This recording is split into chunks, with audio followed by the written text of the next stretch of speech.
Somos una iglesia cristoabarcante, comprometidos con Jesús y con su evangelio para ser discípulos de Él que crezcan en fe, en amor y servicio. Por eso te voy a pedir que abramos juntos nuestras Biblias en la primera carta de Juan para seguir avanzando en el estudio de esta carta que ya son varios estudios y que no hemos salido del capítulo 2, pero hoy vamos a tomar unos versículos cortos y a través de lo que vamos a estudiar hoy, vamos a ver que Juan divide lo que es la madurez espiritual usando tres figuras diferentes para describir a cada una.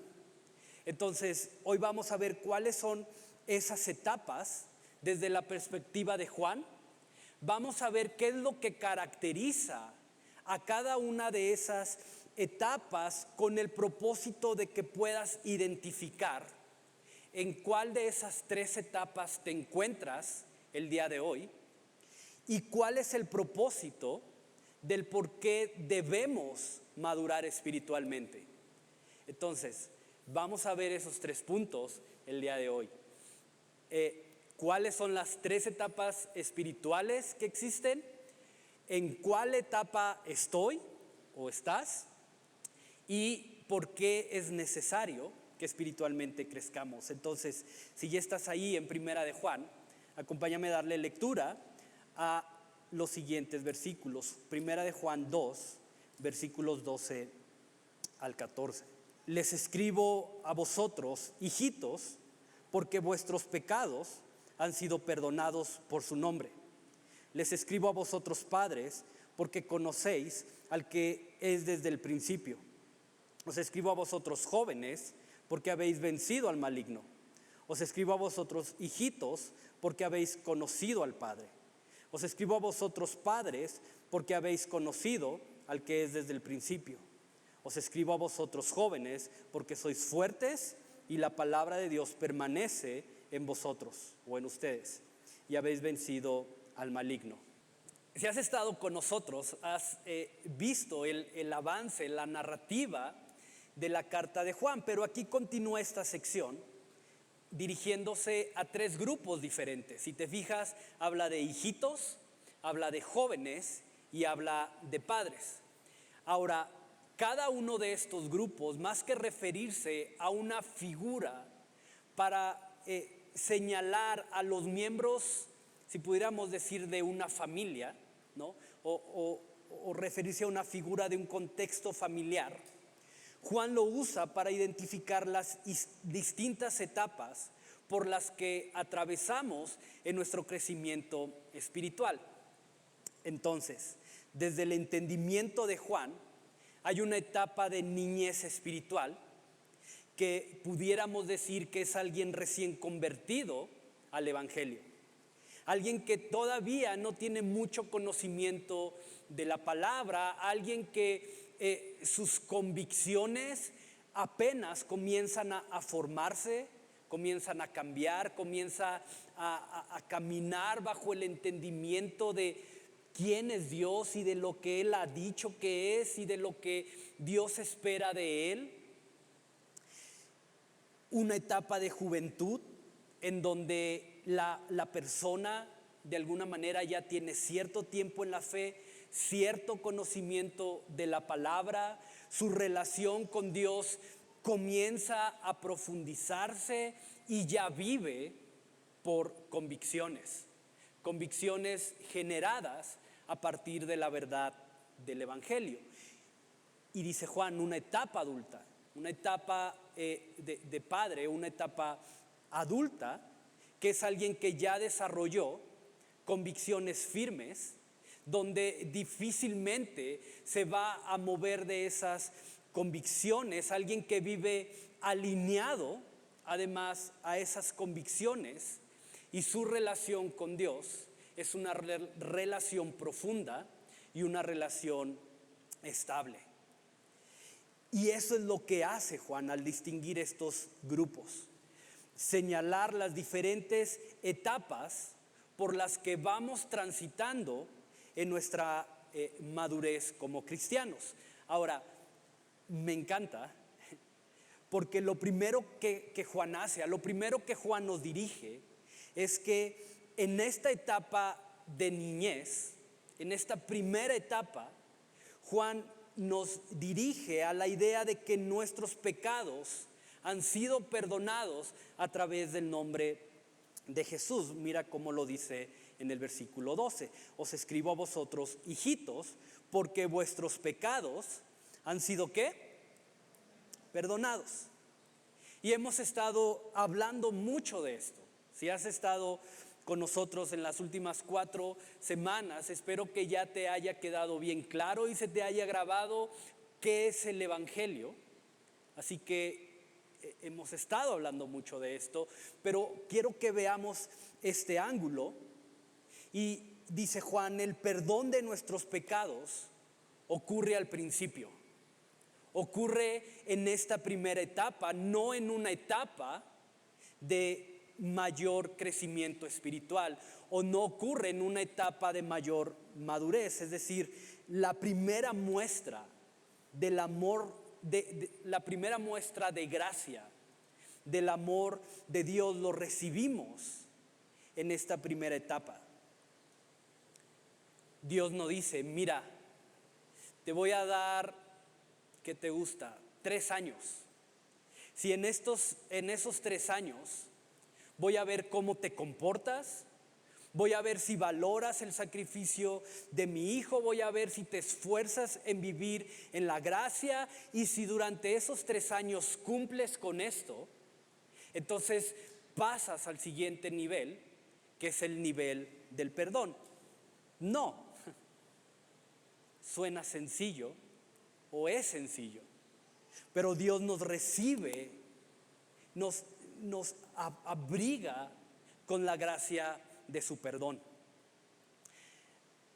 Hace como 8 años, porque fue cuando mi hija Emily nació, vino mi suegro y durante ese tiempo había una carrera, la carrera de la esperanza, una carrera aquí en Querétaro que se hace para apoyar a las diferentes instituciones, las diferentes casas hogares, y se inscribió.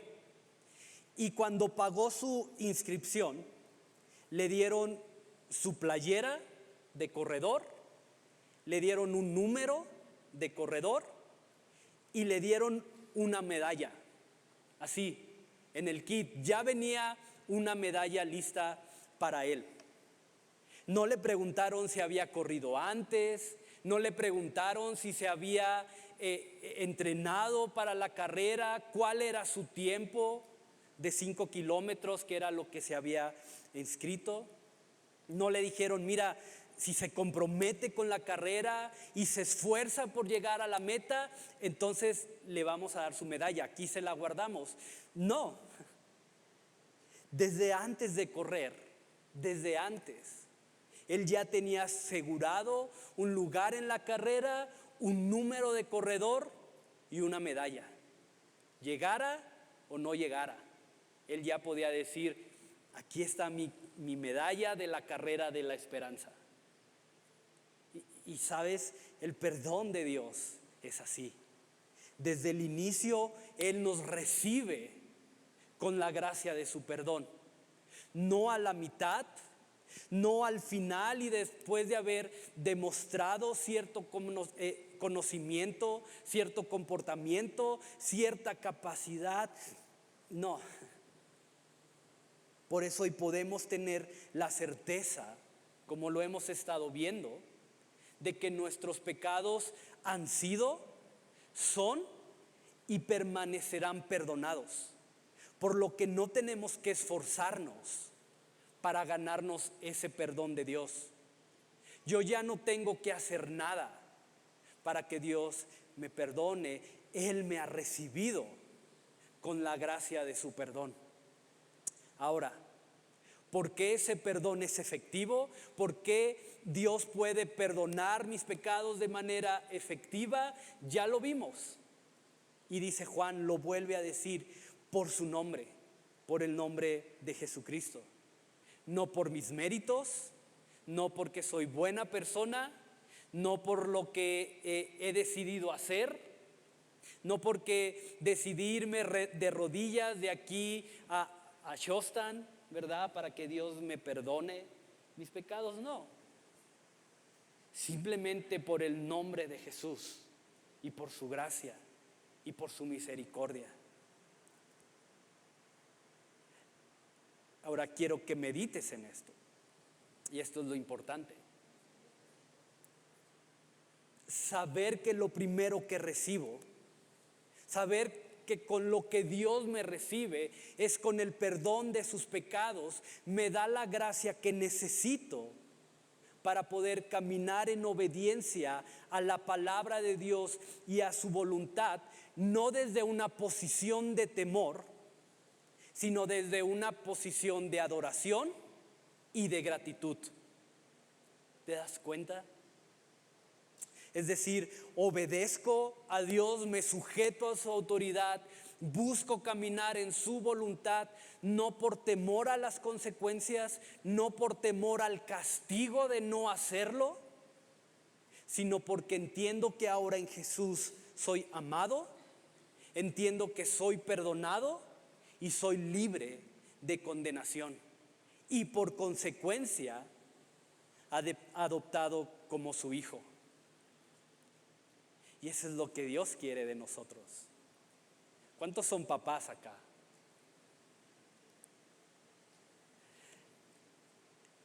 ¿Cuándo te sientes más gratificado? Cuando le pides a tu hijo que haga algo y te diga, sí mamá, ahorita lo hago, no te preocupes. O cuando le dices, oye, haz esto. ¿Yo por qué? Y no, yo siempre hago esto, y está lavando los platos y azotándolos porque no lo quiere hacer. Está obedeciendo, lo está haciendo, pero lo está haciendo con un corazón equivocado, con una motivación equivocada. Yo sé que nosotros como hijos no somos así, ¿verdad? En otros lados sí, aquí todos somos hijos bien obedientes. Y saber que Dios ya me perdonó, saber que lo primero que Dios me otorga cuando vengo a Él es su perdón, me ayuda, me da la gracia que necesito justamente para poder obedecer desde una posición de adoración y de gratitud, y ya no de temor. Ya no por temor a lo que Dios me va a hacer, ya no por temor al castigo, sino Dios, gracias por lo que tú hiciste. Y en gratitud a eso quiero caminar en obediencia a ti. Ahora dice Juan, aunque es un niño espiritual, aunque todavía no tiene la madurez suficiente, tiene la gracia para reconocer y para relacionarse con Dios como su Padre. Como su Padre. Mira nuevamente el versículo 13. Os escribo a vosotros, padres, porque conocéis al que es desde el principio. Os escribo a vosotros, jóvenes, porque habéis vencido al maligno. Os escribo a vosotros, hijitos, porque habéis conocido a Dios como ¿qué? Como Padre. Les escribo a vosotros, hijitos, porque habéis conocido al Padre. Ahora, esa palabra conocido es la forma en la que se tradujo la palabra griega ginosko, una palabra que se utilizaba para referirse a un conocimiento basado en la experiencia y en la comprensión profunda. Experiencia y comprensión profunda, es decir, algo que va más allá del razonamiento, algo que va más allá del intelecto. Es algo que, aunque yo te lo explique y te presente todos los argumentos que sean necesarios para que quizás puedas entenderlo, mi explicación no va a tener la fuerza en sí misma para poder convencerte de que eso que te estoy diciendo es real, es verdad. Es un conocimiento al que se llega únicamente por medio de la experimentación personal. algo que solo tú puedes vivir, algo que solamente tú puedes sentir, algo que en tu interior se vuelve tan real que estás profundamente convencido de ello.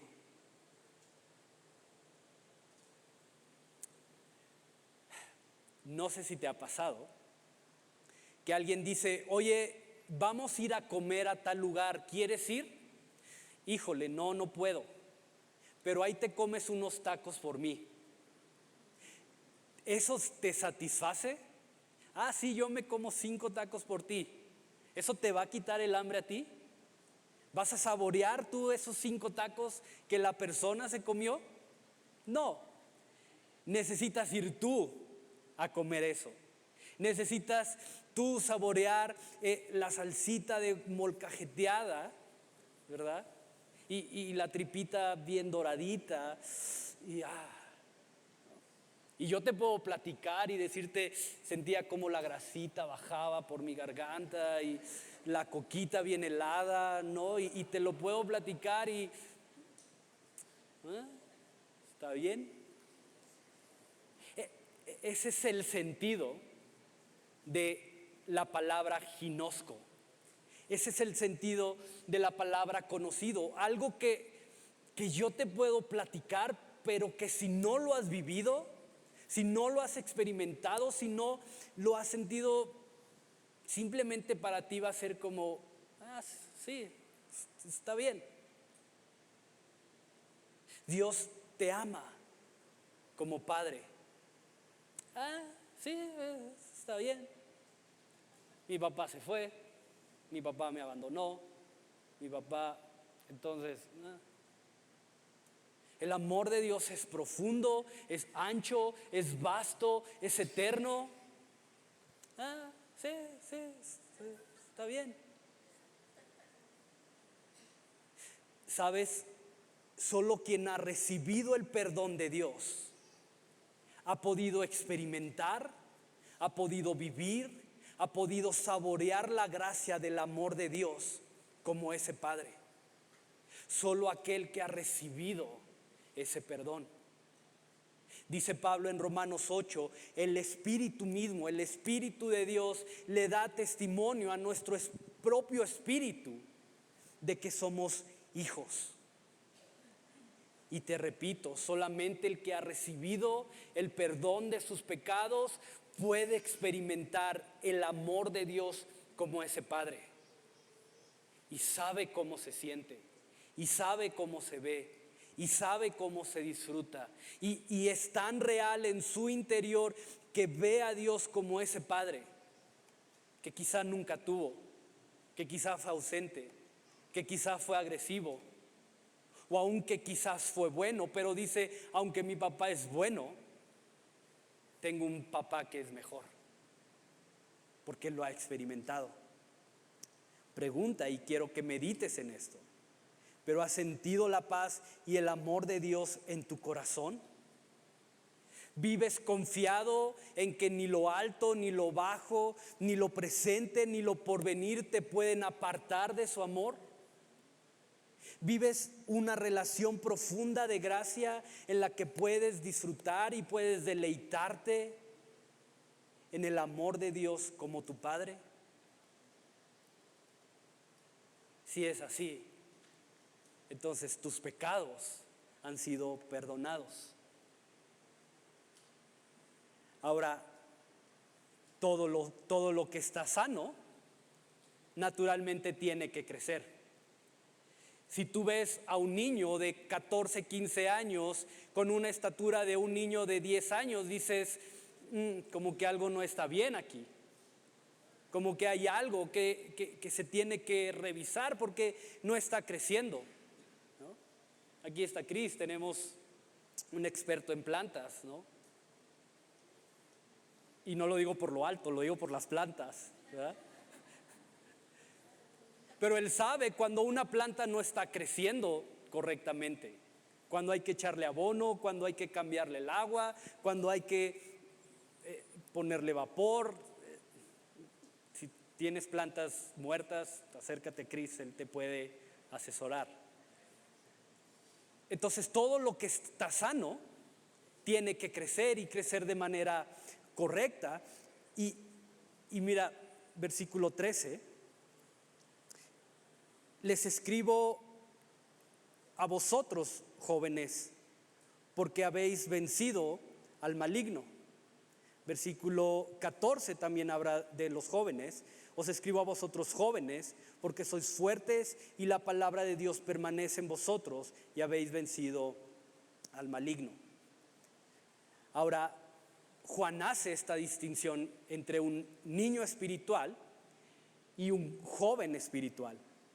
Un joven espiritualmente hablando es alguien que, además de experimentar el perdón de pecados y de vivir una relación de gracia con Dios como padre, además, dice Juan, su vida se caracteriza porque está llena de fuerza y porque tiene la gracia para caminar en victoria sobre el enemigo.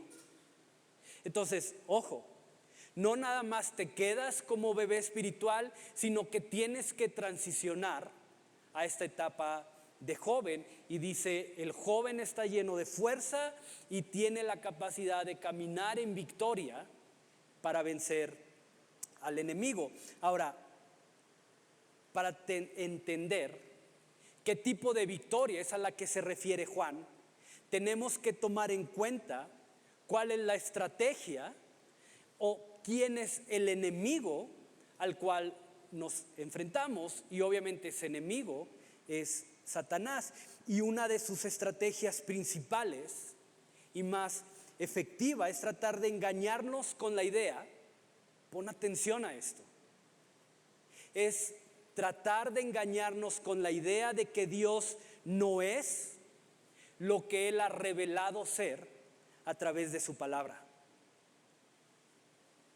Es simple la estrategia del enemigo: convencerte de que Dios realmente no es quien Él ha revelado ser a través de este libro. Y sabes, esta no es una estrategia nueva.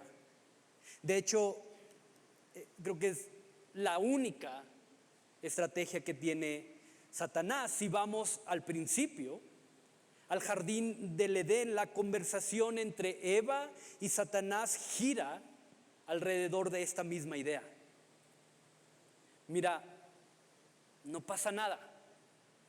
Es más, Dios sabe que si comes de ese fruto, vas a ser igual que Él. Y vas a poder distinguir entre lo bueno y entre lo malo. ¿Qué no Él es bueno? Si Él es bueno, ¿por qué no quiere eso para ti? Si Él es bueno, ¿por qué no quiere que sepas, que distingas entre lo que es bueno y lo que es malo? ¿Te das cuenta? ¿Que no es bueno Dios?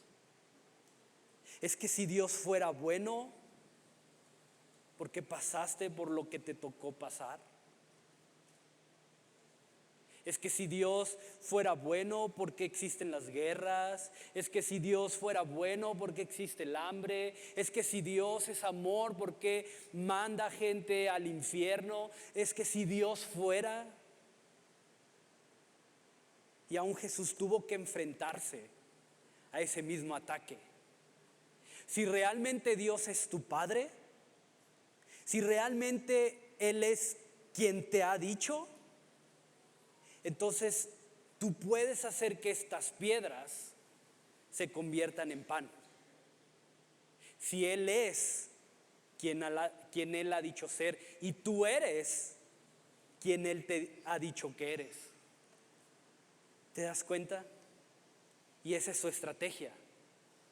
Y eso es lo que el enemigo constantemente está susurrando a nuestros oídos, la idea de que realmente Dios no es quien ha dicho ser, que Él no es bueno, que Él no es fiel, que Él no te ama. Y quiero que veas lo profundo de esto, porque el ataque principal de Satanás, de nuestro enemigo, del enemigo de aquel de quien le han sido perdonados sus pecados, no tiene como propósito principal el que un día de repente te despiertes odiando a Dios. Satanás no va a llegar a decirte: hey, ¿por qué no niegas tu fe? Hey, ¿por qué no dejas de ir a la iglesia para siempre? Hey, ¿por qué no abandonas tu familia y comienzas una nueva vida? Hey, ¿por qué no dejas esto y comienzas esto nuevo? No. Él es más astuto y Él es mucho más sutil que eso. Su estrategia es murmurar a nuestros oídos ideas, pensamientos, argumentos que poco a poco nos vayan convenciendo y que nos lleven a tener a Dios y a su consejo cada día menos presente en nuestra vida. Ideas, pensamientos, argumentos que nos vayan convenciendo de que realmente no necesitamos a Dios, de que no necesitamos caminar en obediencia, porque Él sabe que si logra eso, Él sabe que si logra que nuestra mirada se desvíe de Jesús, de su amor, de su gracia, de su perdón, no tiene que pasar mucho para convencernos de que no necesitamos depender de Él y su consejo.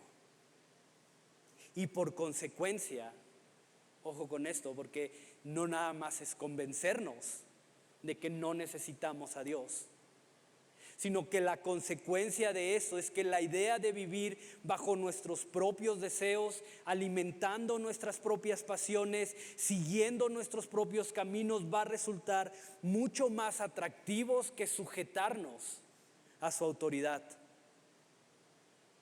Y entonces sí, cuando ese enemigo que anda como león rugiente buscando a quien devorar llegue, no vamos a tener ni las armas ni las fuerzas necesarias para poder enfrentarlo y permanecer firmes. Y entonces ese gran ataque, ese ataque que puede ser llegar mortal en nuestras vidas, entre así, sin resistencia, sin oposición. ¿Por qué? Porque ya nos alejamos totalmente de la fuente que nos fortalece y que nos da lo que necesitamos para poder enfrentarlo y para poder permanecer firmes. Esa es la estrategia. Y dice Juan tanto en el versículo 13 y 14 que aquellos que son jóvenes han vencido al maligno. Es decir, han podido resistir y no se han dejado contaminar con esta idea, sino que han perseverado y en fe se mantienen fuertes, firmes y en victoria constante. Ahora, si te fijas, y esta es la clave, lo que le da esa fortaleza y por consecuencia la victoria es porque, dice Juan, la palabra de Dios permanece en ellos. Versículo 13, les escribo a vosotros jóvenes porque habéis vencido al maligno. Versículo 14, les he escrito a vosotros jóvenes porque sois fuertes y la palabra de Dios permanece en vosotros. Y si puedes, marca eso en tu Biblia. Y te repito, esa es la clave de permanecer firmes y de permanecer en victoria. Esta palabra permanecer es la traducción de la palabra griega meno, que se usaba para referirse a un contexto de morar, de persistir o algo que es continuo. Morar, persistir o algo que es continuo. De hecho, es la misma palabra que encontramos cuando Jesús dice: yo soy la vid, el que permanece, el que mora, el que es persistente en mí, este lleva mucho fruto. Entonces quiero que veas lo profundo de esto, porque si su palabra no es persistente en nosotros, si su palabra no es algo continuo en nuestros corazones, constantemente vamos a estar desviando nuestra mirada de Jesús y por consecuencia cayendo en la trampa y en las tentaciones que el enemigo nos ponga por delante. Porque no vamos a tener la fuerza, la capacidad, la gracia de poder hacerle frente.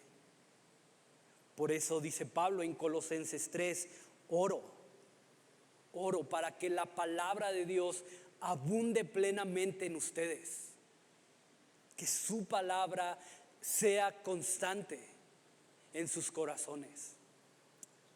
Entonces, ojo con esto. Y quiero que pongas mucha atención a esto. Porque no es que Satanás tenga gran poder para tentarnos o para hacernos caer. No, él es un ser limitado.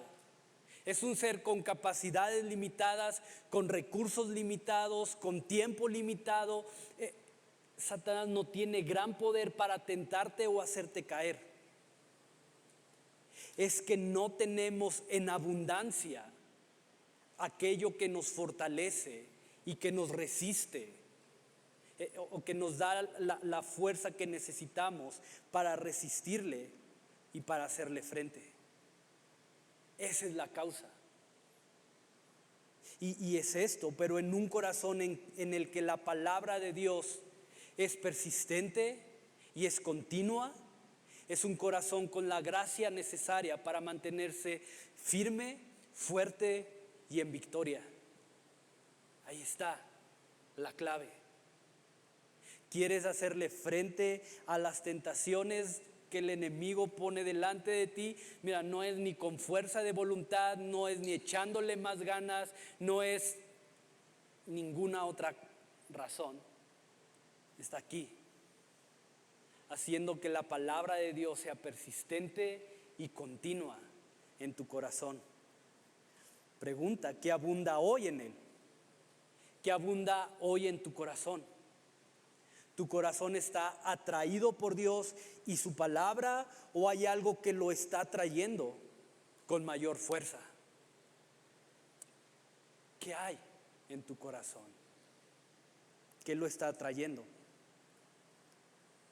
Ahora, la tercera figura que Juan utiliza es la de padre, y dice que el padre conoce al que es desde el principio.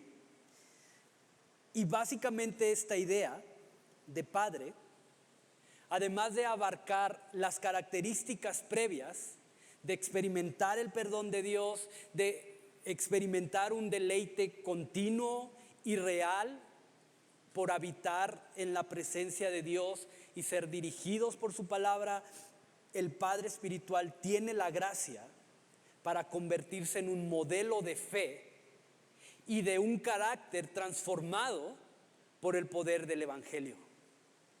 Eso es un padre espiritual. Alguien que sirve de modelo de cómo luce la fe, de cómo luce un carácter transformado por el poder del Evangelio. Mira, no pierdas primera de Juan, pero vamos a Filipenses capítulo 4, versículo 9. Lo que aprendieron y recibieron y oyeron y vieron en mí, ¿esto qué? Esto haced, y el Dios de paz estará con vosotros. Eso es un padre espiritual. Lo que recibieron de mí, lo que aprendieron de mí, lo que me vieron hacer, lo que me escucharon hablar, vayan y háganlo. Aún en 1 Corintios 11 dice Pablo: imítenme a mí como yo imito a Jesús. Y por la calidad de su fe y la profundidad con la que Dios había trabajado en el carácter de Pablo, era un hombre con la autoridad necesaria para poder decir esto. Lo que han escuchado de mí, lo que me vieron hacer, lo que aprendieron de mí, esto vayan y háganlo. Entonces, quiero que medites en esto.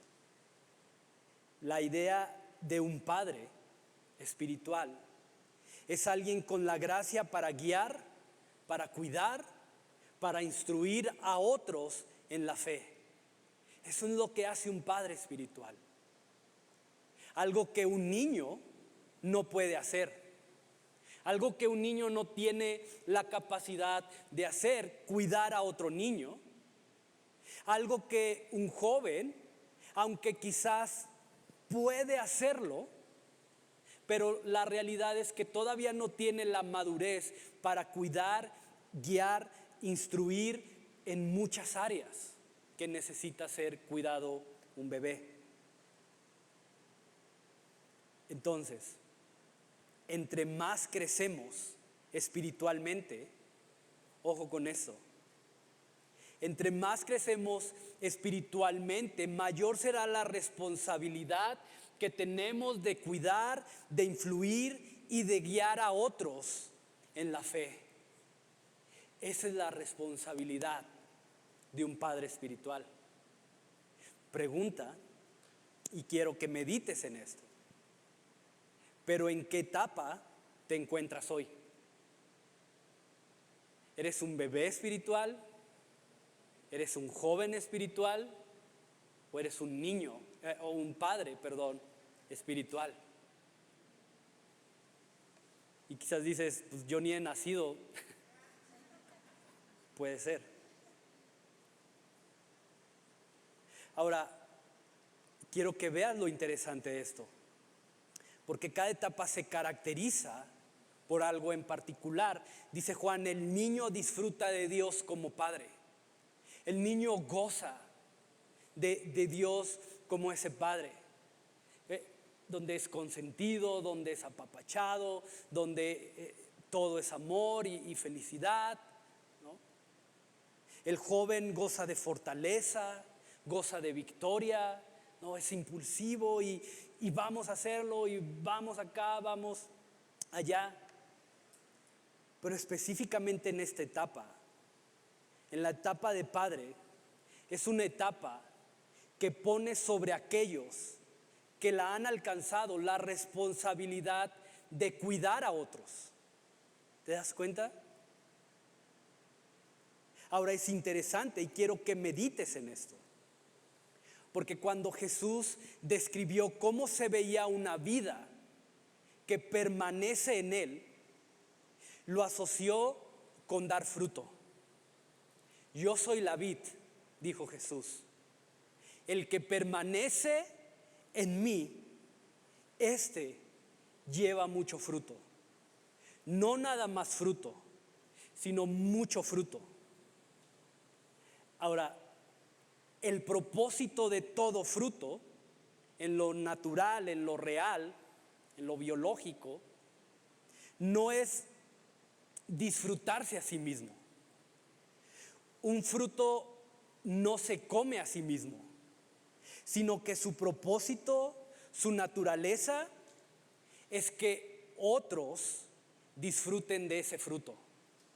De hecho, el único fruto que se consume a sí mismo, no sé si sabías esto, para mí es nuevo, nueva revelación, pero el único fruto que se está consumiendo a sí mismo es el fruto que se está pudriendo, se está autocomiendo a sí mismo, el fruto prohibido, porque su naturaleza, su propósito es que otros tomen de él y lo disfruten. Entonces quiero que veas lo hermoso de esto, porque nuestra madurez espiritual se va a ver reflejada no en cuánto conocimiento tengo de esto, no en cuánto tiempo tengo asistiendo a una iglesia, no en cuánto moralmente creo ser mejor que otros, no en cuanto soy experto en identificar los errores de otros. No, eso no es madurez espiritual. Mi madurez espiritual se ve reflejado cuando los frutos de carácter que estoy dando pueden ser disfrutados por otros. Es decir, lo poco o mucho que sabes de la Biblia lo estás usando para llevar a otros a los pies de Jesús? Las palabras, los comentarios que salen de ti son agradables y para la edificación de otros, o son hirientes, llenos de crítica, de juicio. Tu humildad, tu dominio propio, tu paciencia, ¿es un fruto del cual otros pueden disfrutar, o es alguien que cuando te pones así, mejor no quiero eso? Nadie quiere probar. Y como lo hemos estado estudiando mientras estamos estudiando la carta de Juan, pero esos frutos son más evidentes con aquellos que no lo merecen, con aquellos con quien no es fácil ser paciente, con aquellos con quien no es fácil tener dominio propio, con aquellos con quien no es fácil tratar con humildad y paciencia y agrado. Ahí está la madurez espiritual, cuando esos frutos de carácter están siendo disfrutados por otros, pero especialmente por aquellos que no merecen esos frutos de carácter. Puedes decir con autoridad, como dijo Pablo, lo que han aprendido de mí, lo que han oído de mí, lo que escucharon de mí, esto vayan y háganlo ustedes. ¿Cómo está tu madurez? ¿Eres un niño, un joven, un adulto espiritual? La buena noticia es que Jesús lo cambia todo. Jesús lo cambia todo. Y en Él podemos encontrar la gracia que necesitamos para poder transicionar de una etapa a otra, con el fin de llegar a la medida de la estatura de la plenitud de Cristo, como menciona Pablo en Efesios 4.